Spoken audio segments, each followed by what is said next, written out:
Hi everyone. Hi Gary. Hi Gabron. Hello. All right. Great to see some people appearing at the start. Hi Christian, seeing you just joined. It'll just be myself today. Dennis is busy with his latte art classes. So it'll just be myself. So you'll have to bear with me switching the cameras and whatnot. If you can't see the view, just remind me. And of course, if you've got any questions, just hijack the microphone. I think it might be easier because I won't be able to keep an eye on the chat as much. But yeah, it should be pretty fun today. So we do have the P100. I ended up lugging it all the way back from the factory, and it came in this massive box, pretty much the size of the flight case. Yeah, it was pretty cool lugging it back, and now it's back in the home. I'll give you a nice little show now. It does actually sit very nicely next to the DE1, and I'm quite impressed that even the height kind of matches the look of it as well. And obviously you can see my niche is all the way on the other side, which I have nicely tucked in on the other side. And so Friday night I was messing around with it quite a lot, but not really pulling the Allonges. I tried to save that for this session here. And so I've been pulling out some blooming Allonge shots with some light roasts from Facsimile, and it's been pretty cool to test out the blooming as well. Just having access to a big flat burr grinder and having a light roast that is of good quality to test it out was really quite cool. But today's topic is about the Allonge shot profile, not about blooming. And we will pretty much see how we fine tuning the P100 and the niche on the Rao Allongé profile. And let's see what we got. So like I said, I've not done the profile on the P100 at home. I did try very briefly at work at the factory, and I was quite impressed. The flavors that were coming out were pretty crisp and pretty smooth. And I think that's the word I'm going to go for with this grinder. The shots that come out of this grinder are very smooth. And we'll obviously have a look at what comes out in the cup with the Allonges.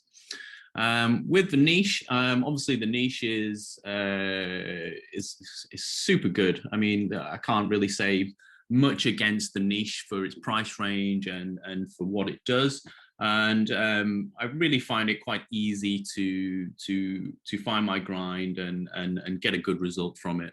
And like I said, this isn't a comparison between the two grinders as such, because essentially I'm comparing apples and oranges. One's a flat burr, one's a Robur grinder.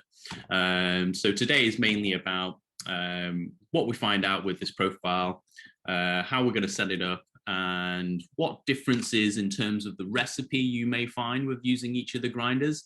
I've just in my brief time with the grinders, I have noticed that I'm changing certain parameters in the profiles to bring out the best in each bean, and they are slightly different with each of the grinders.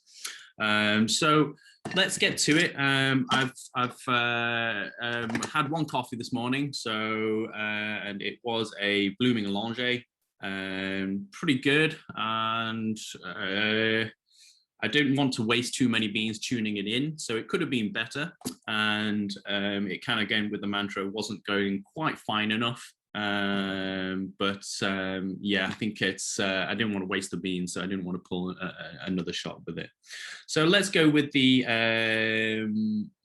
which one should we go for? Should we try the P100 or the niche first? I'll let you guys decide which one while I weigh out some beans. And so the recipe I'm going to be using today is the usual 15-gram basket, and I will be dosing 15 grams in each one. I've already pre-weighed a few of my doses, and this is kind of what I normally do with whenever I've got a new bean with a new grinder or a new preset. I'm actually weighing 3 to 4 or maybe even 5 shots, depending on how tricky I may feel the bean is. So if it is a natural or an unwashed, a natural process that is not washed, then I will more than likely pull 1 or 2 shots more to really fine tune my grind. And this is just due from experience. With wash coffees, the selection process for the beans is much higher. So the quality in terms of defects is a lot lower. So you will find that you will find it a little bit harder to tune in with a natural or a unwashed bean as compared to a washed bean. The beans I am using today are washed, and I tend to prefer wash because it is more cleaner and is more consistent in terms of extraction to extraction. So Gary B's just said in, let's try the niche first. And also the niche is a good starting point, and then let's move on to the P100. So that's cool. So what have I pulled on the niche recently is the adaptive, I think it's the best practice of adaptive profile from John. So it probably will be a little bit too fine. And if I move up to the camera to the niche, you can kind of see that I am close to, I would say, let's lift the cap up. I'm close to 11.5, okay? So it's pretty fine. And I would expect anywhere between, we're going in the middle or closer to the 20, depending on the bean, how the bean's going to react. And this gives me a good point to kind of say about getting to know your equipment. If you really sort of get to know your equipment, i.e. you're using your niche day in, day out, and let's say you've used the same profile that I have, adaptive best practices for medium roasts, and you know roughly where it is on your grind from bean to bean. So let's say your roast profile is quite similar. You're probably only moving 1 or 2 notches left and right of the setting that you fine-tuned it as. But when you start moving from profile to profile, you will find that, let's say we're using the Rao Allongé, it will obviously go coarser. But you will find from repetition of moving from profile to profile that this movement or adjustments on the grinder will be roughly in the same ballpark with the same bean. So hypothetically, if I'm using a bean on the adaptive best practice profile, and then I'm moving to a Rao Allongé, usually I would have a rough figure in my head. Okay, I'm moving from that profile to this profile. I'm going to move it maybe 3, maybe 5 notches, and then see where I am, and then fine tune from there. And this is really the mindset of what I'm thinking about in terms of finding my grind, especially with a new bean. What you don't want to start doing is making adjustments that kind of don't make sense. Obviously, we want to go be more logical about it so we can really be efficient in finding our grind.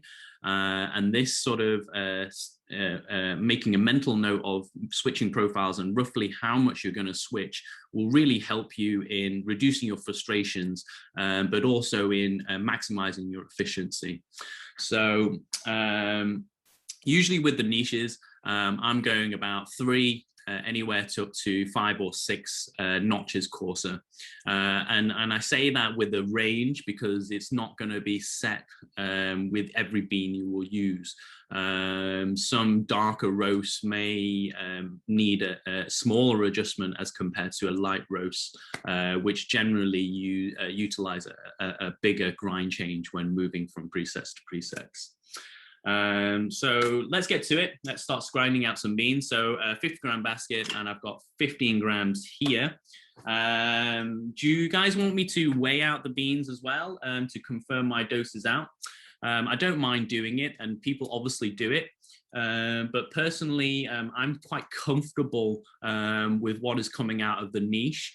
And from my experience, anything is coming out anywhere between 0.1 to 0.2. So anywhere between 0.1 and 0.2 in terms of grammage. How will it affect your extractions? To be honest, it won't really affect it too much. Unless your put prep in terms of Tamp is really not up to scratch. So 0.1 to 0.2 grammage up and down won't really affect it too much. Let's say worst case scenario, you're 0.3 down, underdosing. All you will see is a slight lack of pressure, but it won't really affect what's going into the cup. You might be surprised with those shots in that you might try them and you will find you will stop those shots a little bit shorter because of your dose. But in terms of flavor, you won't be sort of putting them in the sink, so to say. You would sort of drink them and think, oh, that was actually okay. On the other end of the scale, if you're going 0.3 higher, in terms of the Rao Allongé presets, you won't really see too much of an issue unless we're going beyond the 9.5, 10 bar, at which point we will see double compression, and this will start to affect your grind. So as long as you're not reaching above that bar pressure, you'll be fine. Okay, so like I said, I have pre-weighed 4 doses already, and they are 15 grams. So let's load them into the niche. I will be using the niche cup. Usually I do dose directly into the portafilter, but today, because I'm doing this all by myself, I've kind of got cameras rigged up here and it's not too convenient for me to do it. So I will be dosing into the cup, and I will be doing the same on the P11 to try and keep it a little bit consistent in terms of workflow. Okay, so because I know that this grind setting is a little bit on the finer side, I will obviously go a little bit coarser. Sorry about my lighting. And if I can get it over here. Okay, so you can't really see it over here, but I will say the numbers to you. So at the moment it is at 11.5. Okay, so I previously mentioned it's going to be anywhere between 3 and 6 notches. So let's just go with the minimum for now, or maybe let's just go in the middle. Let's go 5. Okay. Or 4. Let's go 4. I feel like a 4. All right, so let's move it to 4. So it's 11.5 now. We'll go to 15.5. Okay, so it's 1, 2,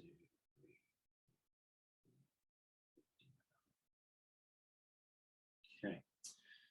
So we are at 15.5, and my half is actually with the nodule in between the two markers. Okay, so I'm counting 1, 2, 3, 4, 5, and then I'm going in between the markers on the fifth one.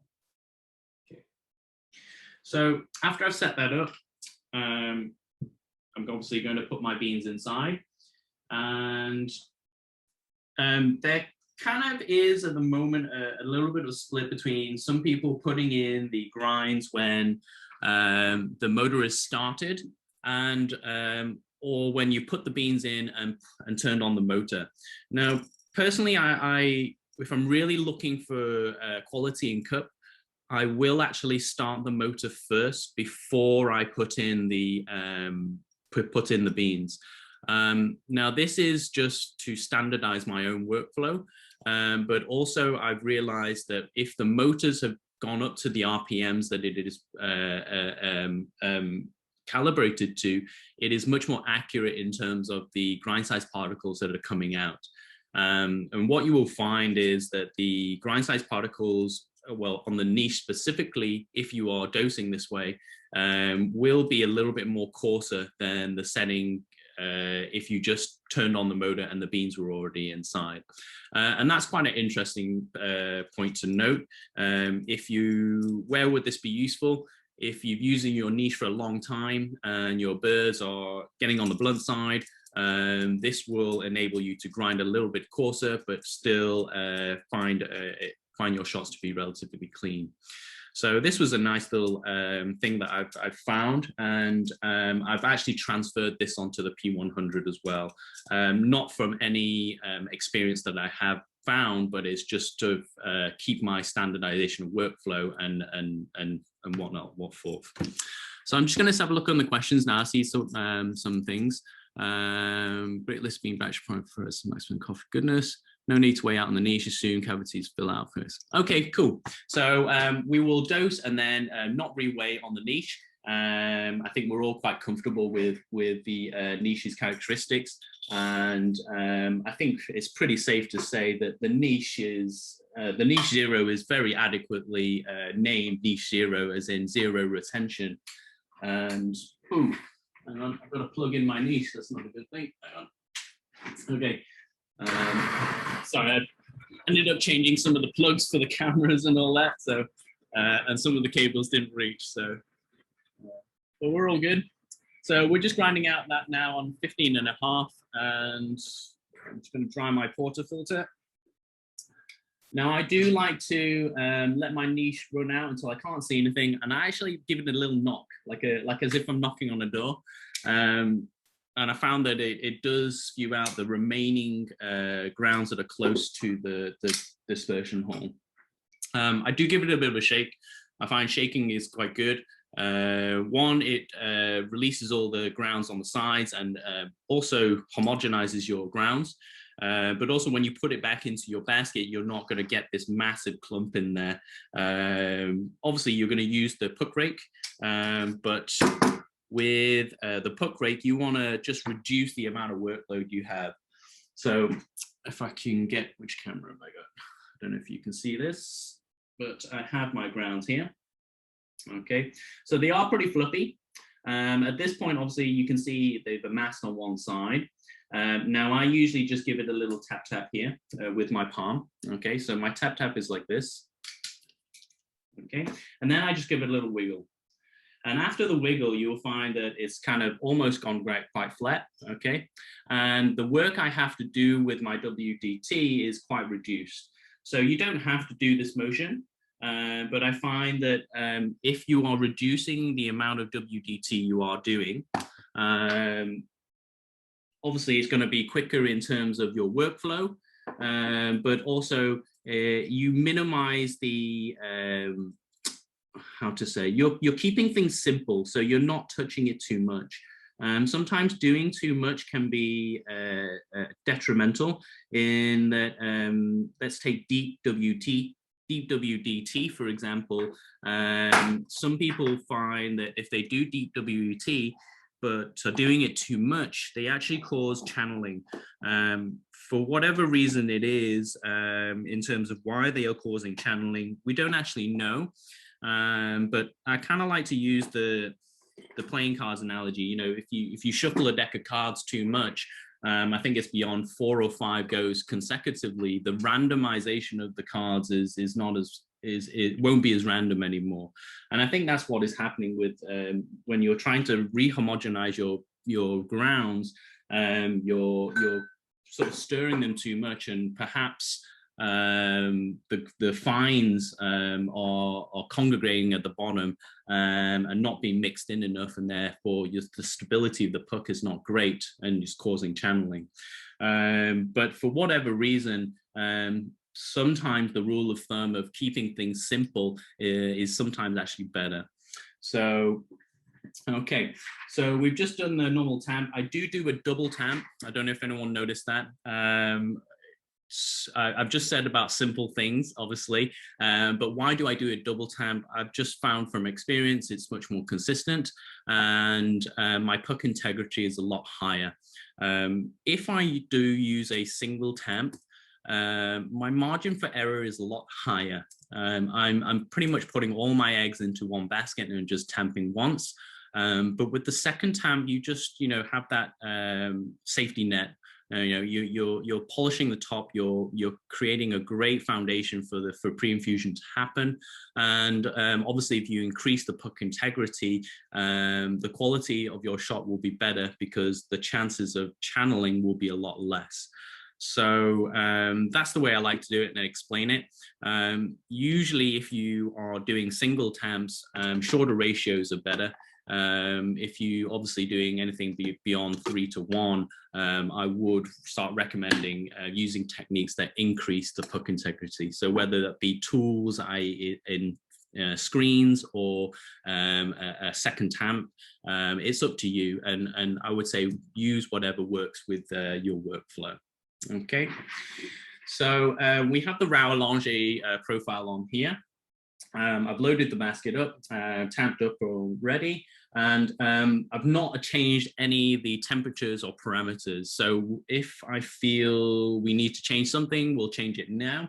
But as is, and as when I do find my grind with profiles, I do tend to not change anything and only change something after.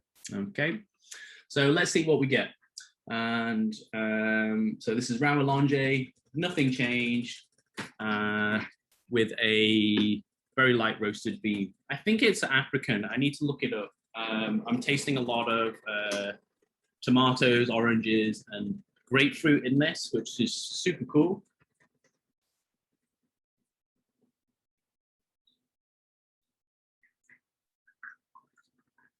Okay, so I think we've got really, really lucky here, and actually the shot looks pretty damn good. I would say this is, I don't want to say this, but I think I've just got really lucky here. And so I'm coming up to about 32 here. I'm going to stop it here, so we're going over 110. Okay. Right, so it's either I got really lucky or the range that I just came out with when I was deciding my change was spot on. So I want to say I did it on purpose, but I think I was just very lucky with this shot. Like I said, I did a adaptive profile before, and I kind of know this niche very well, and I know roughly where I am. But as I said, I'm still working with a range, 3 to 6 in terms of grind change from a long pre-infusion shot. And that's actually another good point. The longer your pre-infusions are, the finer you will need to go with your grind setting. So considering I did use an adaptive best practices one, which does have over a 10-second pre-infusion, that's why I said, let's go with half the range, so it would have been 3, but I ended up going with 5, and that was why I changed it to 5.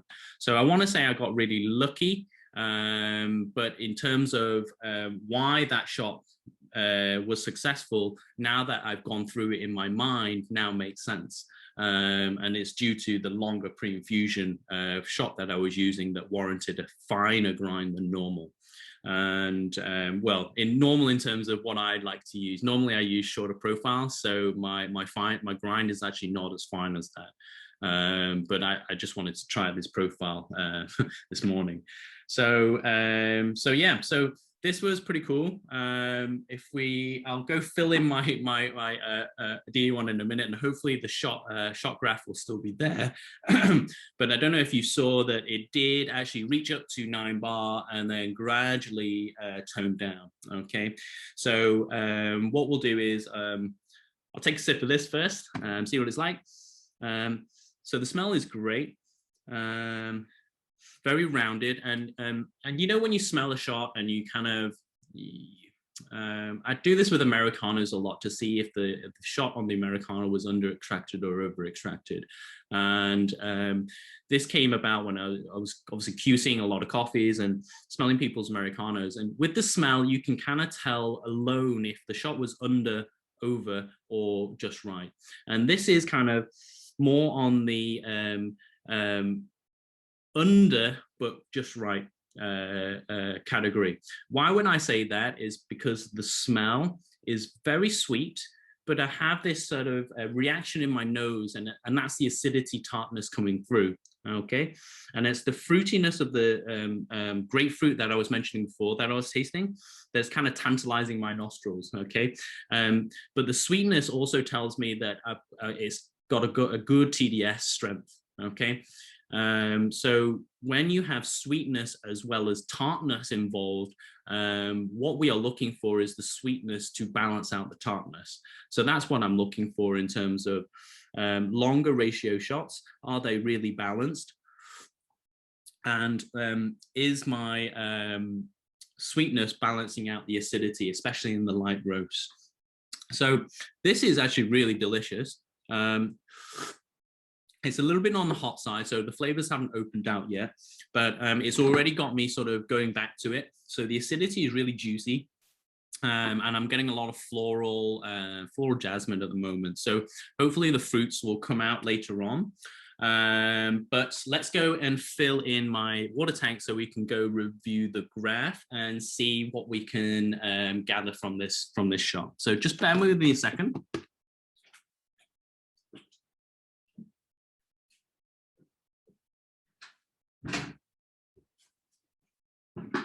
Okay.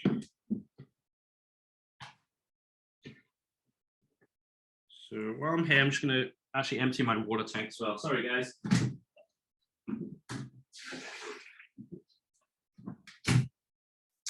I'm actually curious now that I'm having to fill my tank. How many shots do you guys use before you have to fill your tank? I'm finding with like preheating a cup and rinsing and things like that, I'm getting about 6 to 9 shots. But that's when I'm kind of really conserving it. But when I'm not, it's more like 5 to 7.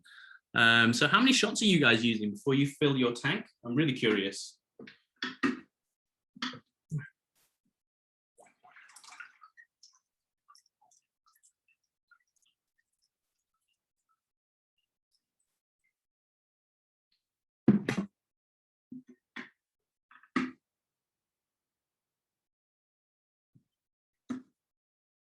Okay.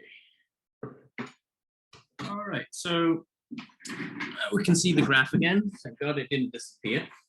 Okay, so we can kind of see on the graph that I did actually reach up to 9 bar. Okay, now I actually think my limiter may have kicked in a little bit, but it's hard to say if it was. The only reason I'm sort of saying that is because my plateau here, my peak pressure plateaued a little bit before it dipped down. And so what we could do is we could see if we go a little bit coarser, maybe half a knot coarser, and try to get a pressure closer to 8.5, maybe 8. Okay. And now this reason why I want to do this is because I find personally that when I have a Rao Allongé coming in at around anywhere between 6.5 to 8.5, I find that the real subtle notes of the shot start to come out. And what do I mean by subtle notes of the shot? Subtle notes of the shot is more the floral notes and spices, but the light spices like cinnamon. And I find those flavors come out and shine a lot more. We find that when I'm going above 8.5, 9, that those tend to be drowned out by the other flavors at higher bars. So with shots like these, and when I suspect that the limiter may have come in, I will always sort of go below it to see if it really was the case in terms of my grind, or whether it was just purely that shot. I mean, it could just be that shot. So let's go ahead and change the grinder. So I'm going to go now to 16. And if we remember from history, we were at 11.5, so now I'm 16, so I'm 5.5 notches from my original setting, which was on the adaptive best practices profile. And so let's see where this goes. Let's knock this puck out. So this is a good point to give you a little trick. Sometimes your puck gets stuck right in the group head, okay? And it's quite cool to see, actually. So you can kind of see that there was no real channeling going along, and I've got a little bit of scuff on the edge, and you can kind of see that it's come straight out of my portafilter, even though I've disengaged it and whatnot. So some people, when they first use the any coffee machine and this happens, they kind of just want to go in and scrape it off. But that's probably the worst thing you can do, simply because you're going to smear all those grounds all the way around your gasket, and you'll probably spend about 5 to 10 minutes cleaning it all out. So what I like to do is I like to tell people, you know, Position the portafilter below the puck as if you're going to re-engage, but don't actually engage, and then just turn on and off the flush button, and you will find that it just drops out like so. Okay, and that is the easiest way you can do it. Don't let it drop onto the drip tray, because you will end up having to clean up all your drip tray, but catch it in your portafilter, and then you can just simply put it in your knock box, and then you're all sorted. Okay, but yeah, please don't scrape it off with your portafilter, otherwise you'll be cleaning your portafilter for 5-10 minutes. All right, so people are saying about the amount of shots they're doing. So 4 shots with 2 flushes. I have to refill. Software asks for with 5 minutes 6 from remaining, even when there's minimum notification. Yeah, I find that too. I mean, I don't know if anyone saw there. I probably had about, I'd say, 1 inch left over in my tank. Sometimes it can be to do with the water level sensor having a air bubble in there. I recently had a user ask me, how can I rectify this? And I ended up introducing them to the transport mode to, release all the water from their water inlet pipes and then start again. They did mention they saw a bit of an improvement in terms of where the water level was when it was saying to refill, but it wasn't a conclusive solution. They did find that the water level was still a lot higher than what was said in the app. So we are aware of that problem, and it is kind of a little bit annoying. But yeah, I kind of go with roughly how many shots I've pulled. I'm needing to fill it in shortly. So Tony says 6 to 7, so it's kind of matching with me. I like to steam too. Oh, okay. So you like, yeah. So I don't normally have a lot of milk drinks. So I'm preheating and rinsing a lot. And Gary says 8 to 10. So that's cool. That's quite interesting to hear. All right. Okay, so let's move on to the next shot.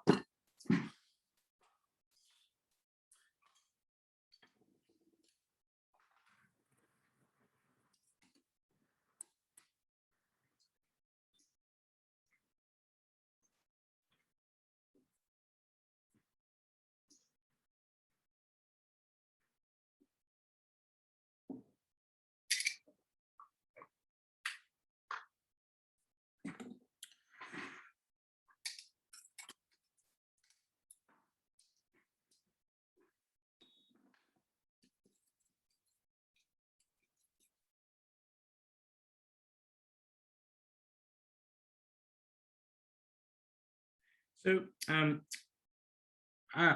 this is probably one of the lighter coffees that I've used all year. And what you do notice about going from a darker bean to a much lighter bean is the amount of space the coffee will take up in your basket.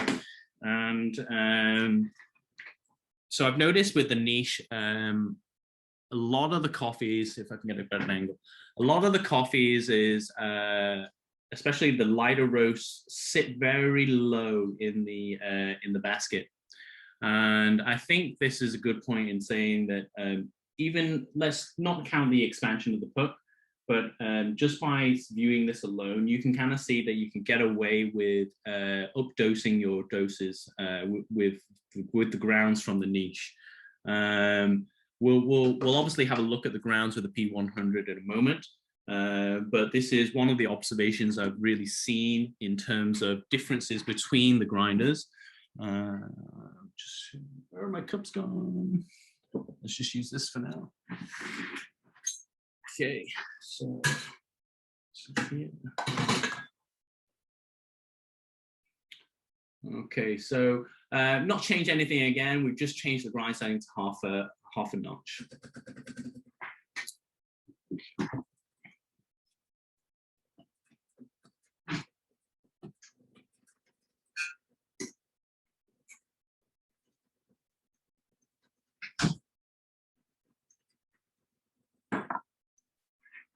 Okay, so we're building up pressure now. Oh, we've lost a lot of pressure this time. And I've actually only gone up to 5 bars of pressure. And that was with half a notch. So, have some troubleshooting to go over here. So we're just coming up to 30 seconds now, and I've just gone over 100. So I'm just going to stop it there. Okay. Okay, still got a good crema.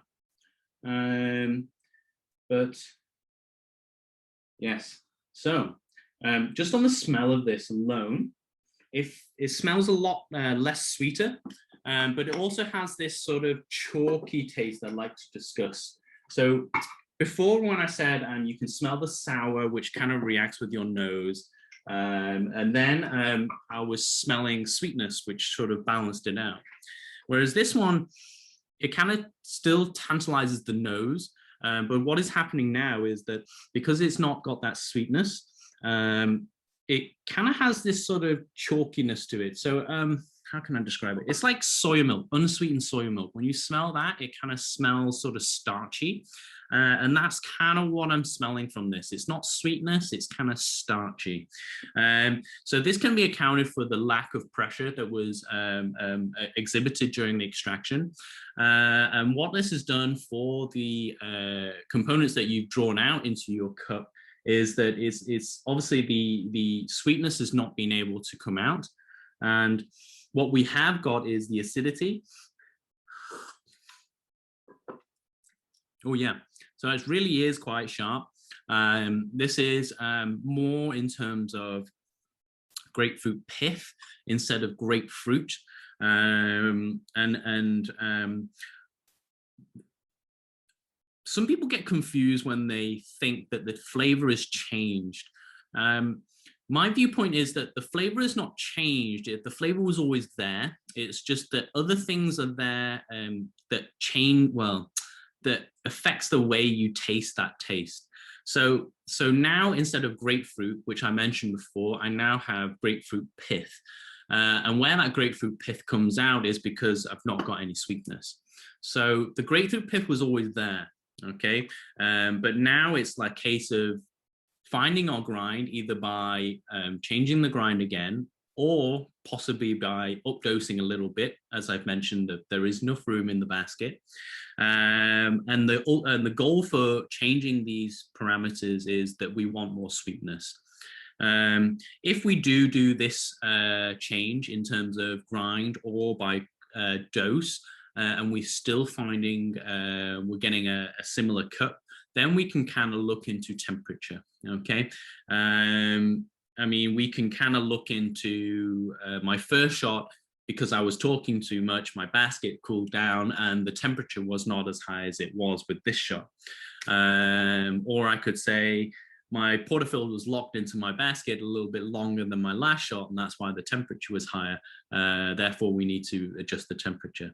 So there are other ways to go about it, but we want to tackle the main higher priority ones that will affect it first. And I believe it is more in the grind change or in the dose. Okay, so let's go about and try to fine tune this a little bit more. So in history, we can look back, the last change was only half a notch on the niche. So let's go back into finer mode. And adjust, let's say, a quarter of a notch. So instead of 15.5, I'm going to go to 15.25 notches on the niche. All right. So I'm going to make that adjustment now. So 15.25. Okay.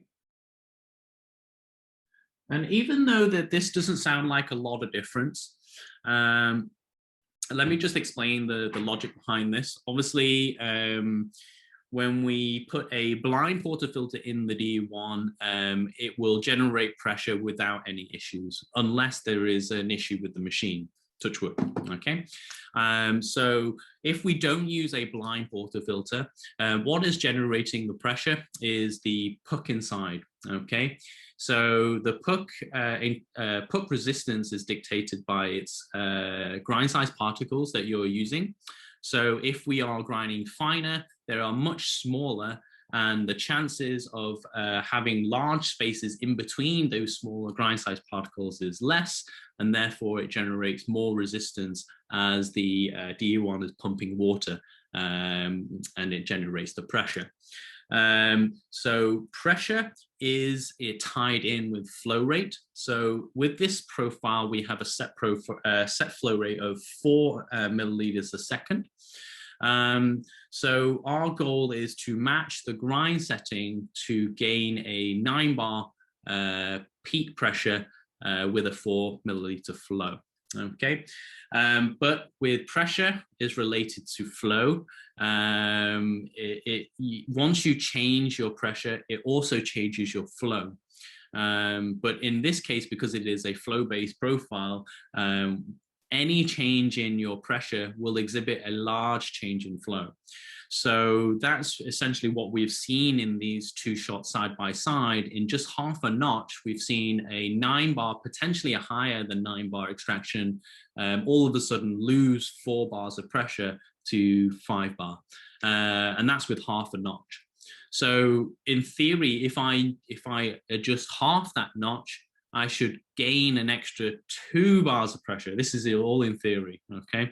So 5 plus 2 is 7. So with this adjustment, if the dose and the tamp and everything else is the same, we should see it go up to at least 7 bar. If we are not reaching 7 bar, it's a bit of a head-scratching moment because what we've determined does not make sense.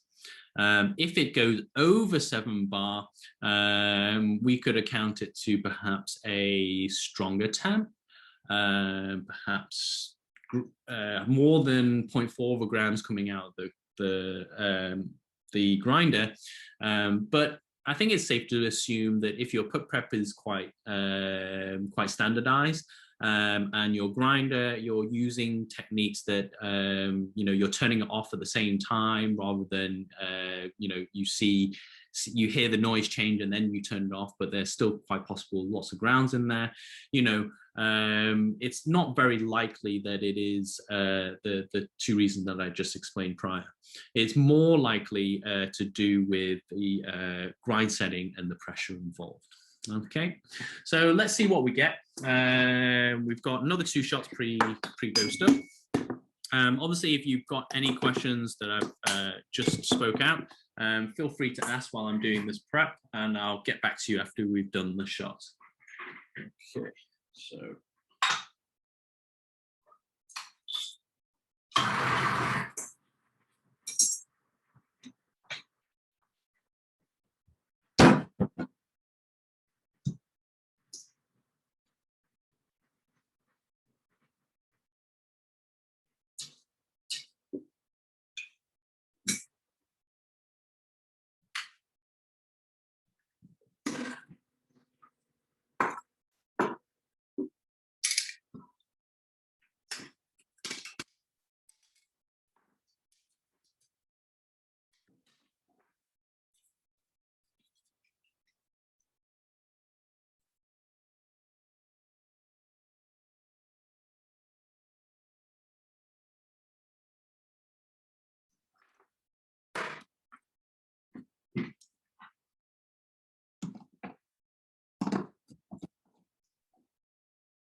I think I forgot to mention that in my double tamp, actually, my second tamp is at half strength. So that's a good point to note. Some people actually think I tamp full strength all the time, but actually my second tamp is half strength.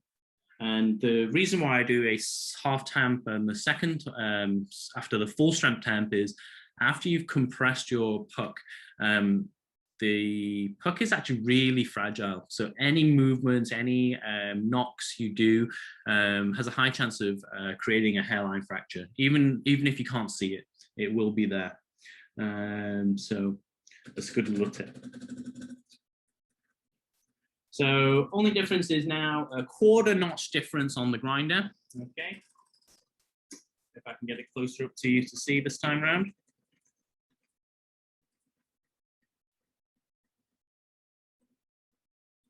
Okay, so we're building up pressure now. and we've made not very much improvement. Okay, that's okay. So we're coming up to 25. This is coming out pretty quick. Now, I should always go with my gut. While I was tamping, I did actually notice that when I rested my temper in my puck, that just resting it on the leveling plate. If you watch my motions, I normally just let it rest on the basket before I do anything, and then I take it out. This motion is simply to release the grounds that are stuck around the edge of my temper and gives the opportunity for them to fall back down onto the puck before I depress fully. So this maximizes the amount of powder you are tamping in your first tamp, but also frees up the motion you have for polishing. Okay, if you have a lot of grounds around the outside, and you'll find that it creates the friction as you're polishing. Okay, so if you have grounds here, you won't be able to spin as much. But if you just let it rest, lift up, and then replace back in, you will find that this polishing motion is much more free. Why do I like polishing? Polishing is great because it kind of creates a really good foundation for you to exert pressure on. If you just tamp on loose grounds, it's very easy for the, especially when you're tamping fast, it's very easy for the, very easy for the grounds to depress unevenly, but also to move as you're tamping out. So, for example, if you have higher grounds here but lower grounds here before you tamp, and you tamp fast, the place of lower grounds will not actually gain anything from a fast tamp. But what will actually happen to the position with higher grounds is that will move and depress much more than if you tamp slower. So if you tamp slower, the high grounds will have a much higher chance of depressing and evening out rather than being compressed in one stationary point. So that's the reasoning behind it. But the reason why I mention this, because normally when I rest my level onto here, I can kind of see that I've already got a pre-tamp. You can kind of say it's like a pre-tamp. But in this case, there were actually points when my puck where I saw that there wasn't much depression being made from my pre-tamp. That gives me 2 points to note. One, I possibly underdosed. Or two, I've lost powder somewhere, okay, because we've weighed it out. I put it in the grinder, and this is what I've got out. And without, because we're not weighing them, we don't actually know the weight. But these little clues will give you clues to what is going on here. So my prediction for this is that I've lost ground somewhere. And because I know I didn't see myself spill any grounds during my puck prep, the grounds are going to be stuck in the niche grinder here. Okay, and because I'm dosing 15 grams in a 15-gram basket, from personal experience, if I'm seeing that sort of depression and I've not really got I've got high and low poke moments in after my pre-tamp, then I'm expecting anywhere a loss of 0.5 gram. Okay, and it's not unheard of. 0.5 gram is still workable, but when you're really sort of trying to fine-tune your grinder, like for example this example here, where we were trying to predict what this grind change would make, but we've got the same result as our last shot, it doesn't really make sense, unless we can kind of say that the retained grounds in the niche affected your shot, but we were going from coarser to finer, right? So that didn't really make sense, unless we went the wrong way. Okay, so I'm just going to double check now to see if it was a personal mistake, Okay, I could have gone the wrong way, or whether we can kind of put it down to we've lost ground somewhere. I'm going to put it in. I'm going to put it. The niche has got them stuck somewhere in there, and that's why we didn't build up pressure. So that's a general insight into how my mind is working when I'm fine-tuning my grinders and explaining with logic to a certain extent what has happened with the data on my graph. So after those conclusions, we will run the shot again, okay, and see if our change on our grinder will exhibit in this shot. So we're not going to change any of the parameters. We're just going to try the shot again. And this is essentially you're ruling out the variable. It could have just been that shot. Obviously, coffee is a fruit. And with all fruits, they're not going to be the same. You could have a cherry grown on the other side of a bush, mixed in with your dose, and you know it may not be as dense, and you know it will affect your extractions to a certain point. And okay, so actually going back to the smell, it does still have that chalkiness I was mentioning to you before with the last shot. And so we're still trying to find that balanced shot that we are looking at. And we are running on to the fourth shot. And hopefully the adjustments that we were wanting to see with this shot will show this time. And if not, then we will go through another head scratching moment and define where we need to change. Okay.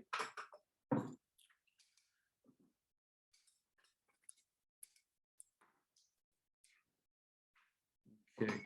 So actually, just we were talking about the height of the coffee in the basket, and the more you see a certain dose in a basket, the more you will know whether your dose will be on point or not. So this one is kind of looking a little bit more than my last dose, but we will see after the pre-tamp. Okay. Okay, now, so this is what I was seeing in my last shot after my pre-tamp, okay? So I don't know if you can see that, but you can kind of see that my pre-tamp, my tamp, actually, I've got parts in my cup that not got very much powder at all, okay? But usually with a 15-gram basket, 50-gram dose, I actually see this, after my pre-tamp, mostly like this, okay? So I think I need to up-dose this recipe a little bit more going forward. And this could be because of the roast profile of this bean is super light. I'll bring out a comparison bean in a moment to give you a viewpoint of how light this bean is. But because this bean is so light, it is taking up less room in this basket. And actually I can up-dose a little bit more to get a much richer shot. Won't be better, it'll just be richer because the TDS will be slightly higher. Okay, so we'll go ahead and tamp this anyway and see what we get. If we do get the same result again, I will change the recipe from this point on. Now, it's kind of a good point to make note that I have not changed anything for this, and I'm merely confirming my suspicions. I'm gaining confidence with each extraction. The danger with pulling shots like this is that you lose your confidence in terms of what you're changing. But again, if you're using logic to try and explain your changes, the more you do this, the easier it will get to change in time. Okay, so see if I can get in closer again. This is as close as I can get.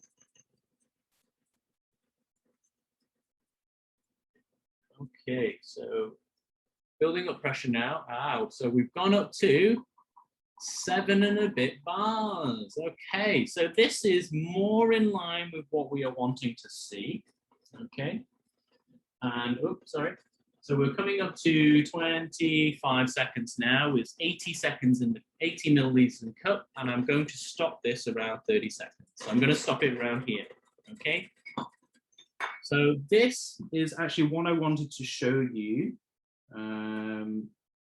in the last shot, okay? But for whatever reason, and I'm pretty sure it was the grinder, okay? We lost some powder, okay? And so if I showed you my puck pre-tamp, okay, in my last shot, you would have seen that almost all the puck was crater-like and wasn't smooth. And yes, so the smell is actually really different between all three shots. It's kind of, it's not actually as sharp as the 9-bar shot I had. The 9-bar shot was very sharp and tantalized the nose.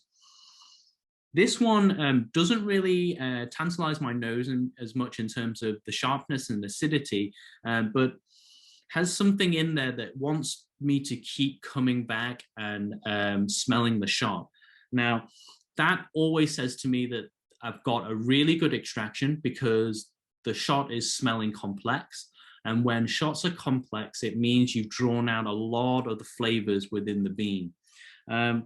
So with this, before I've even tasted it, it's already tantalizing my sensories, okay?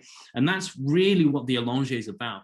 The Allonge is about grasping those flavors that you can't normally get from a short ratio shot. And where we tend to find that is with the shots that are obviously in lighter roasts. Traditionally, we've used them as pour overs to gain the flavors that we want out. And yes, so before I've even tried to taste it, I can really smell. So the grapefruit is now coming out as grapefruit juice, but it actually smells like it's got, you know, when you put sugar on it. So the sugar on the grapefruit juice is what I'm smelling now. And as I've mentioned before, the grapefruit pith taste was always there, okay? But now because we've got a good extraction and certain flavors are not being masked now from the higher bar extractions, it's become much more interesting. And I'm so happy to sort of being able to repeat that shot. So Christian's just sort of said, a good call for the repeat shot. However, it is reasonable to expect a linear change in pressure for small grind changes as done here, or more for trial and error. Yeah, I'd agree with that. And I think we touched upon it before in that the small changes in grind changes sometimes will make a massive difference. And on the niche, you know, quarter of a notch is actually very small. But what I'm really happy to see and to be able to demonstrate to you guys is that the logic behind why I change certain amounts at which point. So why am I really happy? Because I mentioned to you we moved half a notch and it resulted in 4 bars of difference in pressure. At which point we assumed that if we halved that adjustment into a quarter notch, we would expect to see a 2-bar difference. So from 5 bar adding on 2 bar would equal 7 bar. And that's what we've seen exhibited in this shot. So even though what you've thought out sometimes is very logical, the point is that sometimes the logic, you know, you can't explain something 100%. And a lot of the times it's done by experience. And some of that experience is gained by repeating the same recipe that you've used to see if you get the same result. Now, if you've got the same result, then obviously then you will make a grind change and perhaps think about why that result was the same before. But in essence, it's not unheard of for baristas to repeat to basically see if they're getting the same shot. Why are they repeating? They're repeating to essentially cancel out the variable or the main variable, which is actually the barista themselves. And that's holds true still with the DE1 in that what you program with the DE1, as long as everything is functioning, I mentioned pressure previously with the blind portafilter. If everything is functioning, you will find the main parameter or the main variable is the barista itself making the coffee. And from my own experiences, the main variables is in the temp and in the dose. Regardless of equipment you are using, usually if you really take into detail what you're doing in your temp and in what's going on in your dose, you will find that your consistency will if you're honing your skills, will eventually start to pan out and become much more consistent. Yeah, so that's I'm just really happy to be able to demonstrate that for you in how I've logically come to that conclusion. And hopefully we can show this too in the P100 in a minute. But first I'm just going to try the shot so it's cooled down a little bit more now. And so even the flavors is coming out and opening up a lot more. I'm sort of smelling a grape skin that wasn't smelling before. And grape skin is a very light flavor, so it's a very subtle flavor.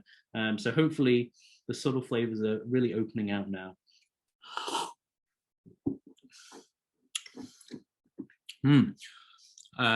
By far the sweetest of all of them, and obviously the smoothest as well. I'm only getting a slight little dryness of the palate on the end, but I think that's quite acceptable. I think we could have updosed a little bit more to get it a little bit higher in TDS and get the juiciness of the acidity to shine a little bit more. But apart from that, I'd be very happy to get this served anywhere. And that took 4 shots. So I had 4 shots lined up in here. 4 shots to really get a shot that I would drink all the way down to the end. I find a lot of the Allonges, when I'm fine tuning, I'm probably tasting the top quarter of the 25% of the drink, and then I'm probably throwing them away and working on my next shot. So to summarize the niche, very small changes are needed when trying to fine tune it with the Rao Allongé profile. I think I would actually look into the temperatures to reduce the slight dryness at the end, or increase my dose. Okay, those would be the 2 avenues I would go down. In my current situation, I say current because I have limited amount of beans for these. Obviously, they're quite high quality, so they're a bit more on the expensive side. So I don't want to use my beans willy-nilly, i.e. wasting them. So I would actually experiment more with decreasing my temperature. So I believe the temperature in this profile is 92 by default. I would actually go down to 90 for this, simply because the aftertaste, even though the shot would look pretty clean, not too much channeling, and my peak pressure got up to the pressure I wanted to and did not crash, had a smooth gradient all the way. I would actually just adjust my temperature just to see if I can get rid of that little bit of dryness at the end. It's not astringent, it's not sort of over extracted, but it is. I would like that aftertaste to be a little bit more pleasant. And I think that if I did adjust my temperature, it would just make that acidity shine a little bit more, because I'm not drawing out any of those bitter sort of grapefruit pith flavors that we know are in there as well. Okay, so has anyone got any questions with the niche and the Rao Allongé profile? If not, we will move directly to the P100. And while I'm weighing out some beans, I will need to just empty some cups as well. So while I'm weighing out some beans, I'll weigh out the same amount of beans as I did before. So 4 shots of beans. And unfortunately, I don't have any fancy sort of bean containers. So you kind of use what you have. So I've just been using my baskets as I've been pre-weighing. And it's kind of quite nice. I just kind of put them in the baskets and then I put them in this, and then I know it's kind of airtight and air's not getting to my doses as I'm getting to them. And I just use the niche cup to tear on my scale.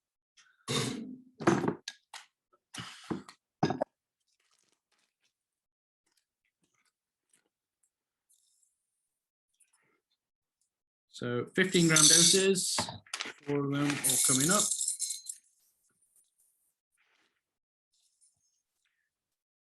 I'm just going to save some beans to purge my grinder. Oh, I don't think I've actually talked about that yet, actually. Purging grinders. I didn't do it on the niche because I was actually using these beans on the niche on Friday. And so I didn't feel the need to purge. But purging, what is purging?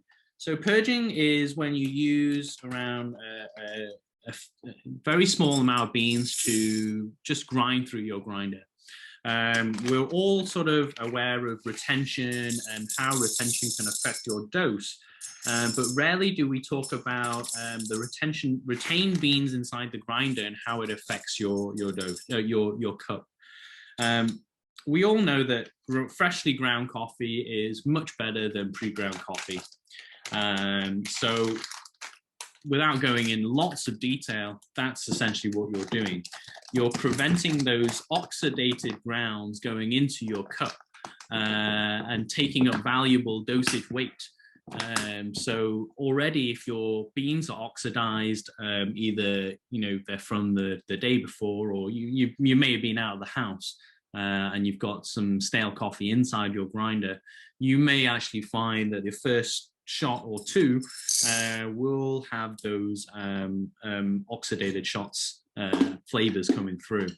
And why do you not want that is because obviously it's not the flavors you're going for, but also clearing out your beans is a way of getting rid of those flavors. And when you start to go with higher quality beans and you're mixing flavors from different origins or things like that, that's not really the way you want to go. You really want to taste the origin as it is. So purging your grinder is one of the reasons for that. Okay. So Gary's just asked a question. Sorry if you mentioned this and I missed it, but why do you choose a 15-gram dose? So actually 15-gram dose is one, mainly because I'm familiar with this basket. I've used it for over 7 months now. So just by eye, I also understand if my dose is under or over. But also another good reason for using a 15-gram basket for the Rao Allongé is because I'm using light roasts. So light roasts, we all know, are less soluble. But the more coffee, in terms of light roasted coffee you have, the more work your recipe or the machine will have to do to get those flavors out. How can I put it in terms of a real life situation? So let's take a 15-gram basket and a 20-gram basket, for example. You have 4 grams more on top. And you're already using a light roast, so your ratios will more than likely be over 3-to-1, or maybe just 3-to-1. So if we were having a 15-gram dose, a 3-to-1 ratio will be around 45 grams in cup. And if it's 18, if we do the math very quickly, that will be 54 grams in cup. Okay, so you already have 9 grams extra that you are needing, and that 9 grams of coffee will need time in terms of extraction time to come out. So if we know that the solubility of the light roast is harder to draw out the flavors, we know we need to go for those longer ratios and longer shots. And how can we make a longer ratio shot is to make sure that our puck integrity is at its highest to withstand those long shots. Okay, the larger your dose, the longer that time is required to get that longer ratio. Okay, so with a lower dose basket, you are actually increasing your chances of success because your shots will generally be a little bit lower in terms of time, and you're sort of playing with that, how long am I risking my puck integrity to last for? So yes, actually that was exactly what I was just about to go to, is people using larger doses with light roast, generally we use tools that will help with the puck integrity, and those will be screens or filter screens, like the paper filters, or even spacers. Okay, all utilize sort of similar techniques in reducing the turbulence of the water, and therefore increasing or preserving the integrity of the puck more. And I think that's without going really deep into it, that's kind of why I choose the 15-gram basket. Personal note, you use less coffee as well. So when you're using less coffee, obviously your cost is a lot less, and you are able to experiment just those 2 to 3 shots more from a bag than if you were using an 18-gram dose, for example. And yeah, so another reason for me personally using 15-gram doses is my cup sizes are generally on the smaller size, so 5, no larger than 8 ounces. And so that's why I've not really gone down the 20-gram, 22 or 24-gram doses. I'm mainly sticking with 15 and 18 grams. I generally use the 18 grams for the darker roast coffees, just to get that bit more cleaner shot. But yes, puck screens do definitely help with the puck integrity. And if it's not a puck screen, it can be in the form of a spacer as well. Okay, so I've dosed out my coffee. 4 shots like last time, so hopefully we can do it in 4 shots. If I look back in history, what have I done with the P100 prior? I was doing blooming shots, okay, and it wasn't quite fine enough, and but I didn't want to use more of the coffee than I was using. I think I've only got about less than 80 grams left, so should be just enough for the rest of the zoom. But you can see for my blooming, I was at 5, okay, and the 0 pointers here.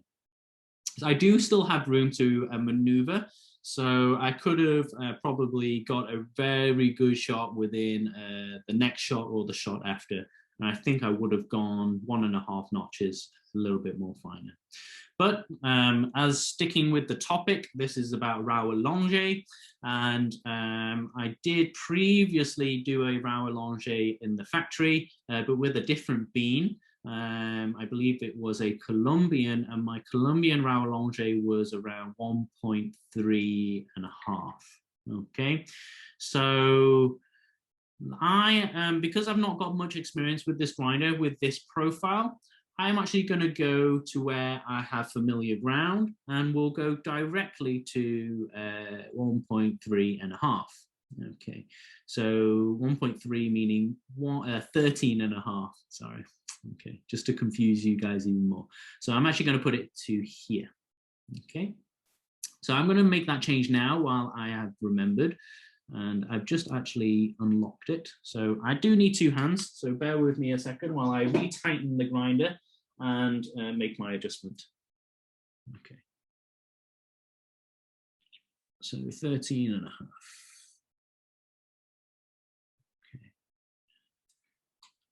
Okay. So just while I've thought of this now, Lagom do provide these stickers for you, so we can kind of have a point of reference. And I would suspect that if this was my own grinder, I would actually put these stickers out on the edges and make a mental note for myself what these are. And this would be very useful if you're using lots of multiple origins, and you just don't want to remember so much. So luckily I like to use my memory, But obviously, if you like to use a system with stickers and things like that, feel free to use it. And this ties in well with getting to know your equipment. If you use the stickers, it will force you to make a mental note of where that is, or trying to remember what that sticker is for. But this will help you immensely when you go from profile to profile, yeah, without wasting too many beans, because ultimately the beans are expensive, right? So we want to preserve them as much as possible. Okay, so we are about to go with the P100. So I'll ask you guys again, do you want me to pre-weigh to see how this is going ahead, or do you want me to go with the workflow that I've been working with? I don't mind. While you guys decide and answer me back, I will say one thing that I discovered on Friday after a week of using this grinder. I was using the workflow of dosing into the cup and then weighing the grinds afterwards, because I found that the retention of this could be quite high.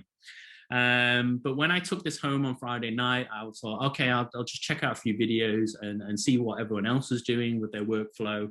I didn't actually find too much, to my surprise. But one I did view was one of the promotional videos, and it was going on about how the retention was very little. So my eyes immediately went, okay, let's see what this is about. And to my surprise, I found a feature that I wasn't using, and my head was like, oh my God, why didn't I know about this before? So the feature is actually up here. Okay, and the best way I can describe it is like it's a little bit like the bellows that we see on some of them to help clear out the retention, and it's a cross between sort of the ultra one where you have a little flicky thing, but it is much more refined. And one of the reasons why I didn't know about it was because it's built into the grinder so subtly. So you can kind of see that it's kind of, quite a beautiful piece of equipment. It makes a statement, and it's not your sort of regular design. But from the front view, you can kind of see it's obviously got its dosing chamber, its actual grinding chamber, and where the motor is found. But this little column here, I originally thought it was just the dosing column, and it was there for aesthetics and didn't really have any function. But on the video, after the dose was almost finished, I saw the user tap this up and down. Okay, so you can kind of see with my thumb, it kind of moves up and down like this. And it's on a spring mechanism. And when you release it, it does tap the top portion here. So you can kind of hear it like that. Hopefully nothing is coming out of here. Okay, so I don't see any grounds in here. So the chamber has been cleared. I don't know if you can see. There you go. Okay, so there's a little bit of static in there, but that's from the previous dose, so I wouldn't really worry about that. So there isn't actually anything in this grinder at present that I can knock out physically. Okay, and since discovering this on Friday, I've actually moved on from dosing, then weighing, and then putting it into my portafilter. So I'm actually quite comfortable now doing as they are advising and just clearing out the chamber. And from Friday evening, I was weighing them out, and I wasn't seeing anything more than 0.2. Now, they seem like familiar numbers. So 0.2 is very similar to what we're seeing on the niche. I would say the niche is a little bit ahead in terms of the variance of the doses that are coming out. Normally, I would see 0.1 coming out of the niche up and down, but on the big P100, I'm seeing 0.2 up and down. I would account that just because of the sheer size of the burrs that are involved on here. So the burrs on here are I believe they're 98 millimeters, same size as EK43 burrs. And because they are so big, they've got more surface area and more chance of retaining some of those grounds on there. But when we're talking about 0.2, 0.1 of a gram, It's not really worth spending that extra effort to weigh out. So this was my biggest discovery from Friday night. Funny story is I ended up texting Jana saying, I've just watched this video, I've just discovered this, have you been doing this? Because I've been doing this all week without it, and doing an extra motion. So so this grinder, I did actually first start out dosing, weighing, and then putting my portafilter. But obviously, the more you find out about something, or when you want to find out from other people, you find that you either find new features that you didn't know, or you adapt and work with a workflow that works better with that grinder. So in short, the workflow is essentially the same. It does have a possibility of putting in your portafilter inside the locking nuts, okay? But it also forces you to use their funnel. Now, because I'm used to this shorter funnel, I actually prefer to still dose into this and then rehomogenize and do it that way. And I think it's kind of a good comparison with the two, in that I'm keeping a similar workflow, but all we're looking at is what we're going to change in terms of recipes and grind changing here. So that's the workflow I'll do. I will still dose into the dosing cup and then transfer into the portafilter, but you can dose directly with their funnel. If I've got it over here, yes. So, and unfortunately, I would have to admit that the reason why I'm not using their funnel is because we've been spoilt at Decent in that we have magnetized funnels. And as you've seen in my prep, I do like to have a hand palm tap, and with the hand palm taps, this can come off. So my personal preference is to dose into the dosing cup, but the Lagom P100 has the ability to dose directly into the portafilter with aid of their own dosing funnel. We have tried with the larger funnel, but it didn't actually work. It didn't have enough clearance. So if you wanted to use a decent funnel, it would have to be with the shorter one. But if you are going to use the shorter funnel, I would say that you would have to spray your beans and shake them around to make sure they're all nicely coated with a bit of moisture before you dose out. Because the standard funnel that comes with it is very tall, and is tall for a reason, because of the extra shaft or grounds that can flare out and not into your portafilter. So they have provided everything you do need to be able to dose directly into your portafilter. But again, it's more a personal preference whether you want to do it that way or not. Okay. Just seen a question from Tony. Have you found the portafilter will stay in the fork without falling out? The video shows the user holding onto the handle while grinding. I'm interested as I'm anxiously awaiting my P100 to be built. That is a very good question, and I also did notice that too. And I will let you view this dose directly into the portafilter to let you see. But again, this is mainly not about reviewing of the actual grinder, but mainly with the preset. But I can do that for you. And I also did notice the same thing. But in all essence, I was a little bit concerned it would fall out. But I have actually tried it to see if it will fall out as well. But ultimately, it doesn't actually fall out. So it's from my personal experiences, it won't actually fall out, and you can actually dose with it all the way without having to hold it. It's just kind of a little bit like chicken. It does move a little bit, and we'll see it in a moment. But it's a little bit like chicken. So we'll load in this basket. And I've made the adjustment already. Okay, so we know we don't need to put it in there. I'm loading in the funnel. Okay, putting it into place. And as what I mentioned, I will start the grinder first and then dose in my beans, okay? So this is trying to really make sure my grounds are as accurate as possible, okay? So if you guys want a closer view, I can view it in. Let me see if I can move this up.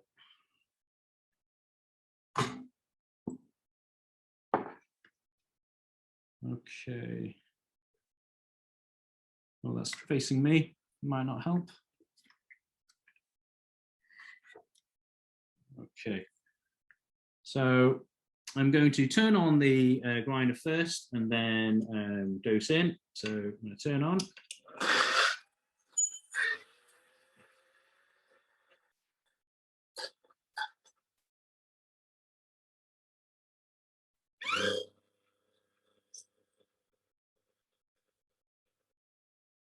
Okay, so as you can see, when the normal operation in terms of as it was dosing, okay, in the lower RPM, it moves on to a second stage RPM, which is a lot faster to clear out the chamber as possible. Now, it was in the higher RPM that we saw the portafilter move, but not quite fall out, okay? And that's what I mean by playing chicken. It really looks like it's gonna come out, and it's like, I actually did have my hand underneath just in case it fell, but it didn't actually fall. But for my own peace of mind, I do, if I'm dosing in like that, I will hold it. But in general, I am dosing into the dosing cup. Okay, and so that's the way I found is what's working with me. But obviously, please work with the flow that you're most comfortable with, because that will ultimately make your how to say, variables a lot less, because you're not sort of constantly thinking about what you are doing or whether you're doing it right. Okay, so these are the grounds that have come out. I've just pinched a little bit with my finger just to see what it was like. And one of the differences I find with the grinds is that the grounds, they feel rounded underneath your finger. And some of you may know that I utilize smearing the grounds in my hands to see where the grind size is. Now, one of the first things I noticed with the P100 burrs is that it really doesn't produce a lot of grounds. It produces a little bit, but if we're really comparing it towards the niche, which is a Robur grinder, as we all know, will produce a lot more fines. The niche grounds will have a smear, as if you're smearing mud. But the P100 grounds are, it's almost like you've got sand in your hands, and there isn't much sort of depression of color on your hands from the ground, from the fines. So that was one of the first things I really noticed about the grind quality of the P100, in that a lot of the grind size particles are much more uniform as compared to the niche. Now, the niche, the grinds do feel a lot more sharper, as if they're poking into your skin as I'm smearing in. But as I mentioned, the grounds for the P100 is a lot more rounded. So I don't know whether that's the burr geometry or whether it's the main difference between a flat burr and a Robur grinder. Now, I'm just going to show you the pre-tamp of my, okay. So pre-tamp is obviously not fully tamped, and your powder can come out if you hold it up vertically. So I'm just going to see if I can salvage this, because it's kind of all on my ground bench, okay? Or I'm just going to brush that up and start a new dose. I think I'm going to start a new dose. Okay, but what I was trying to show you guys was the pre-tamp and how it looked in terms of comparison with the same dose as on the niche. So already we can kind of see, well, I saw that the grounds is a little bit higher, and and this is just because of the way that the grounds are fluffy as the grounds come out. As compared to the niche, they were a lot more flatter, and there were areas where you could, a lot more areas where there wasn't a lot of grounds. Okay, so I'm just gonna brush this up in my knockbox bin. Just bear with me 1 second. Sorry, guys. Okay.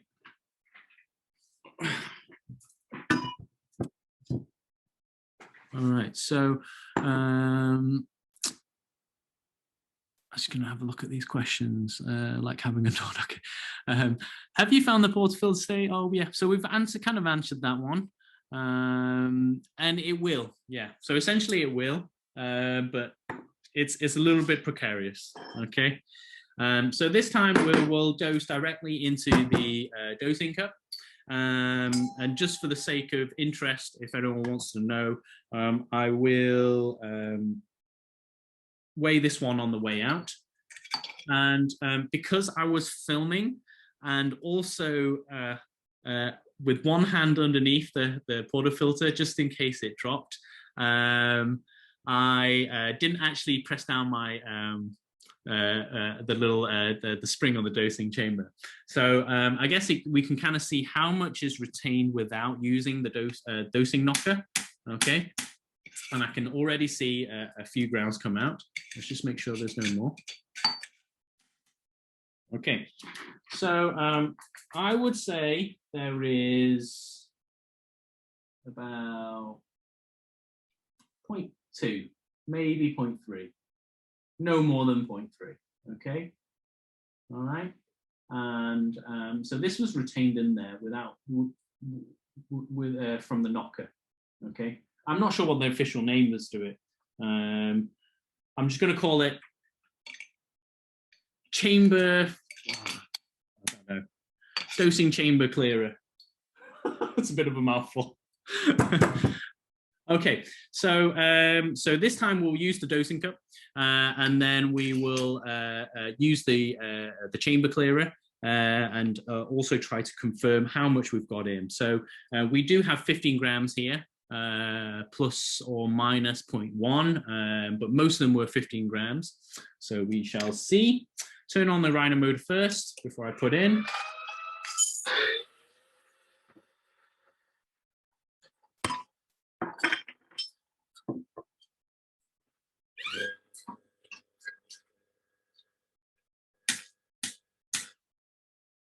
Okay, so we can see it's very fluffy, and then on the scale we have 14.8.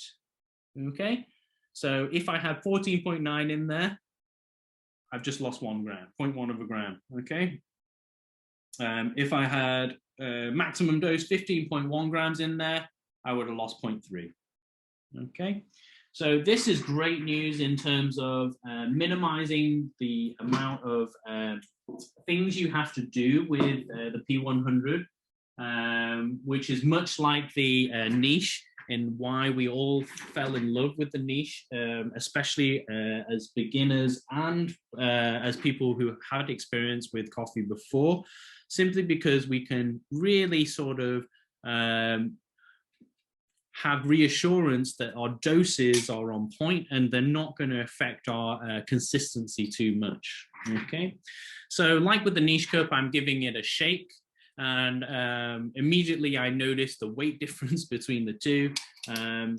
And what is nice about this dosing cup as well is it fits directly into the decent funnels, and I just give it a 1 tap on the top and I release, and it does have a similar you know, when you're putting in the cup, it will amass to one side. I'm not going to till it too much this time, because I do only have 60 grams, like Chris has noticed. So hopefully we will be able to, we will still have enough coffee, I believe we do, to get this Rao Allongé on point. So I'm just doing a quick bit of WDT, just to standardize it.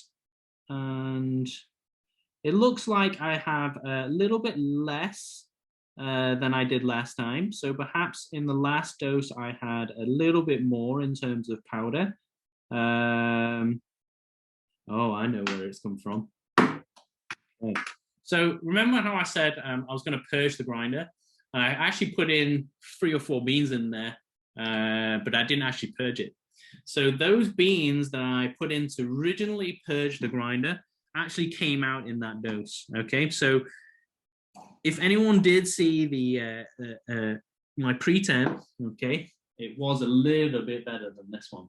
Okay, so I'm going to lift the camera this time, and you can kind of see that the rough sort of area that is not smooth is almost half the puck.